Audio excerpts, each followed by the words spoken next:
Bonjour à tous, merci de nous retrouver pour une nouvelle émission de 100% Quintet. Nous allons étudier ensemble l'événement de jeudi 21 octobre sur l'hippodrome d'Auteuil qui nous propose un handicap réservé uniquement à des chevaux âgés de 4 ans, autant dire que l'exercice s'annonce difficile.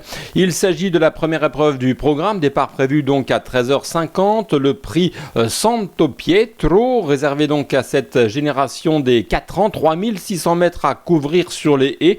Un parcours donc coulant qui attend les 16 compétiteurs de ce Quintet Plus. Nous allons tout de suite demander à notre réalisateur d'envoyer le tableau des participants.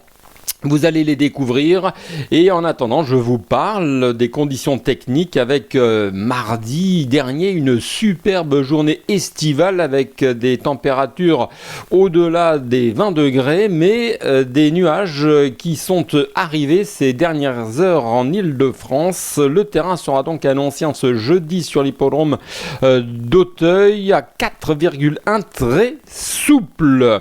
Voilà pour les conditions techniques. Les chevaux donc défilent sous vos yeux avec une première partie de tableau où certains semblent avoir une chance sérieuse. Je pense notamment au numéro 4 mot pour mot. Inside Montliu, remonté sur l'échelle des valeurs, n'a peut-être pas dit son dernier mot.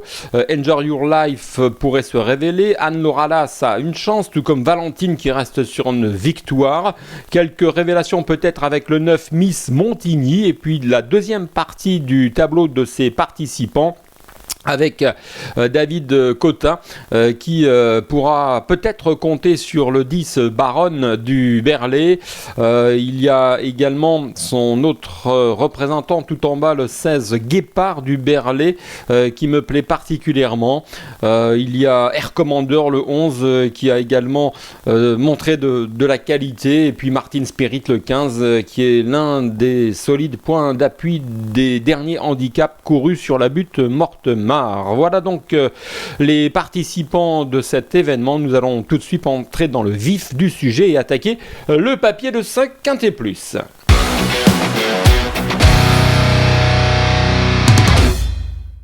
Alors le papier est tout de suite mon favori si vous le désirez, avec le numéro 16, Guépard du Berlay, qui me semble relativement bien placé pour fournir le lauréat. Alors c'est un 4 ans issu de Martaline qui a assez peu couru mais qui a progressé notamment au cours du printemps lorsque, pour sa première participation à un gros handicap quintet en haie pour sa génération, il avait terminé à la 3e place. Ce jour-là, il avait fourni une bonne fin de course, il avait pointé le bout de son nez, c'était donc encourageant dans une piste très souple.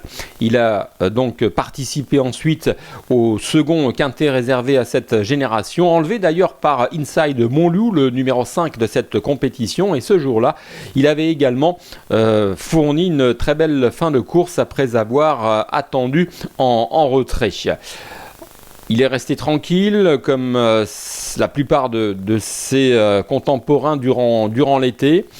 Il a effectué une rentrée le 30 septembre dans un quintet référence, le prix Guillaume de Pracontal, où malheureusement ce jour-là il a joué de malchance puisqu'après avoir attendu, il n'a pu éviter un cheval qui était tombé devant lui et donc il s'est retrouvé à terre. Dommage, on n'a pas vu grand-chose. Peut-être que cette course lui aurait fait du bien, mais en tout cas, il a travaillé depuis et il se présente avec, à mon sens, de légitimes ambitions pour la victoire tout simplement.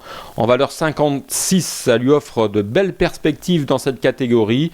Alors s'il est suffisamment prêt, je pense qu'il est capable de lutter pour la victoire. Si ce n'est pas le cas, ce ne sera que partie remise. En tout cas, notez bien le nom de ce poulain entraîné par David Cotin, Guépard du Berlay. Il devrait, à mon sens, briller dans cette catégorie pour la fin de cette année. Le numéro 15, Martin Spirit, c'est évidemment l'une des priorités, je le disais, on ne peut rien lui reprocher, c'est un véritable métronome, il donne toujours le meilleur de lui-même, souvent en tout cas, il s'adapte à plusieurs types de parcours, on l'a vu briller à Auteuil, mais notamment cet été sur l'hippodrome de Clairefontaine-Deauville, donc c'est un cheval éclectique en ce qui concerne son adaptation au parcours, il a aussi bien couru en terrain lourd que dans des terrains très souples, donc voilà, il est complet. complet. Il lui manque peut-être cette petite étincelle pour pouvoir gagner. C'est tout le mal qu'on lui souhaite. Peut-être va-t-il le faire en ce jeudi. En tout cas, on ne peut difficilement aller contre.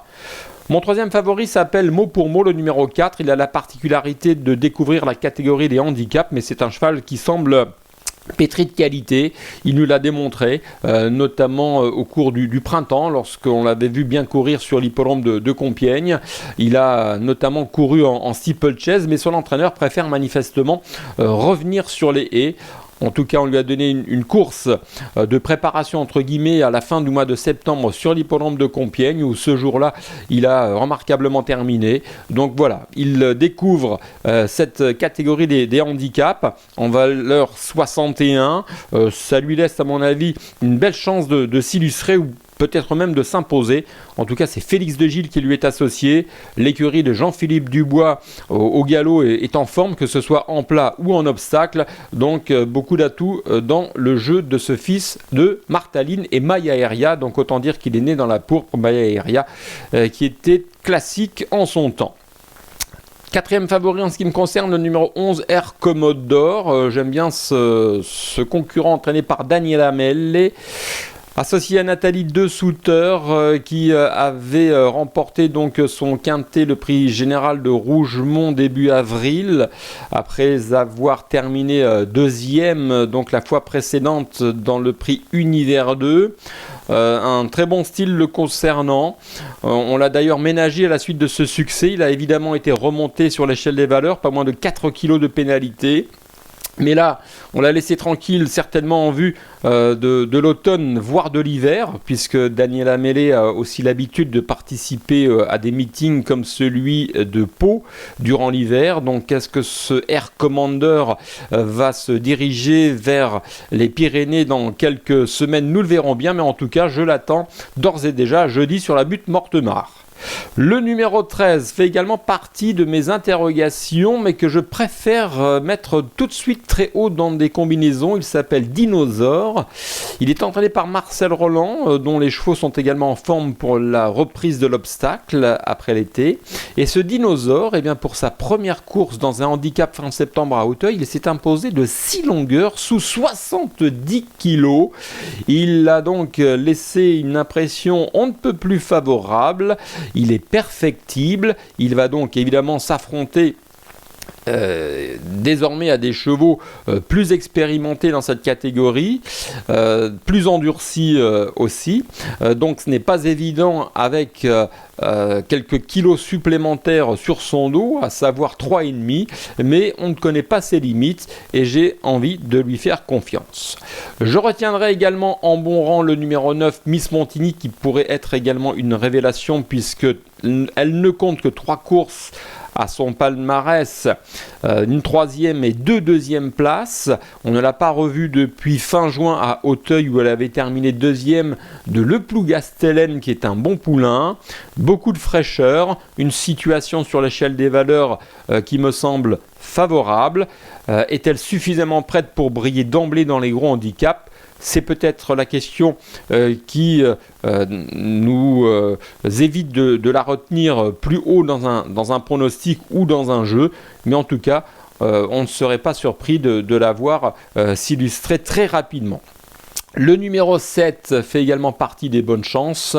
Anne Loralas, qui, quant à elle, a déjà une certaine expérience et qui a montré une certaine forme puisque on l'a vu bien faire courant septembre. Donc à l'issue d'un bon parcours, elle devrait pouvoir disputer les 5 premières places de ce quintet.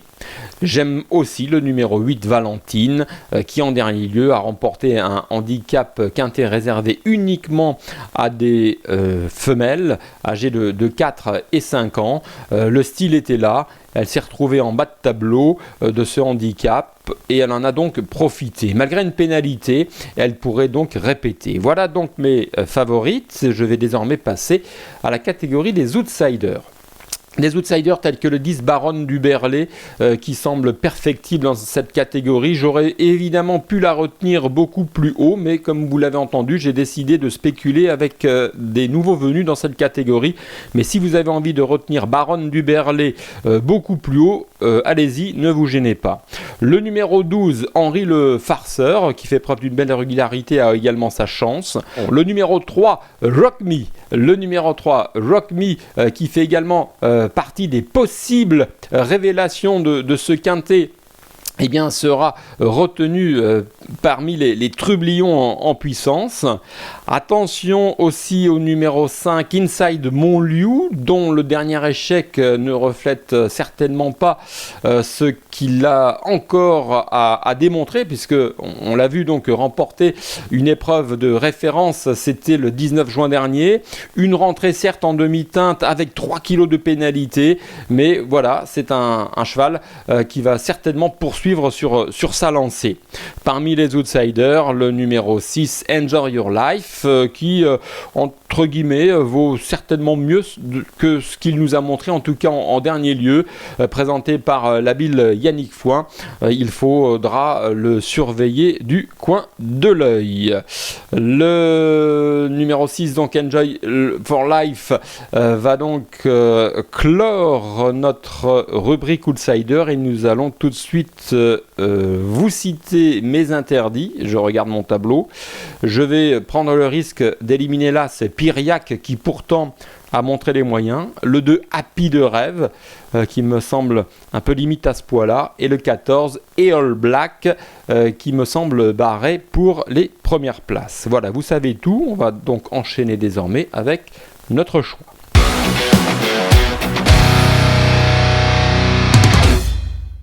Mon choix, avec, vous l'avez compris, le 16 Guépard du Berlay qui sera mon favori devant le 15 Martin Spirit. Le numéro 4, Mot pour Mot, qui débute dans cette catégorie des handicaps avec de hautes ambitions. J'aime beaucoup le 11 Air Commandor, qui est loin d'avoir montré ses limites. Et le numéro 13, Dinosaure, qui en dépit d'une pénalité sur l'échelle des valeurs, est également capable de confirmer. On va se quitter avec un conseil de jeu, et j'espère que samedi dernier vous en avez profité, puisque je vous avais conseillé un certain Fence qui s'est imposé à 13 contre 1. Et cette fois-ci, je vous propose de jouer le 609 Let Me Win, qui sera moins spéculatif, mais qui semble avoir une chance. Certes, ce représentant de Joël Boinard, monté par Bertrand Lestrade, va découvrir le parcours des 4400 mètres, mais c'est un cheval doué, agile, en forme, et sur lequel on fonde des espoirs. Donc le 609 Let Me Win devrait, je l'espère, terminer sur le podium. Merci de votre attention, merci de votre fidélité à notre émission 100% Quintet. Bon jeu à toutes et à tous, et à très bientôt.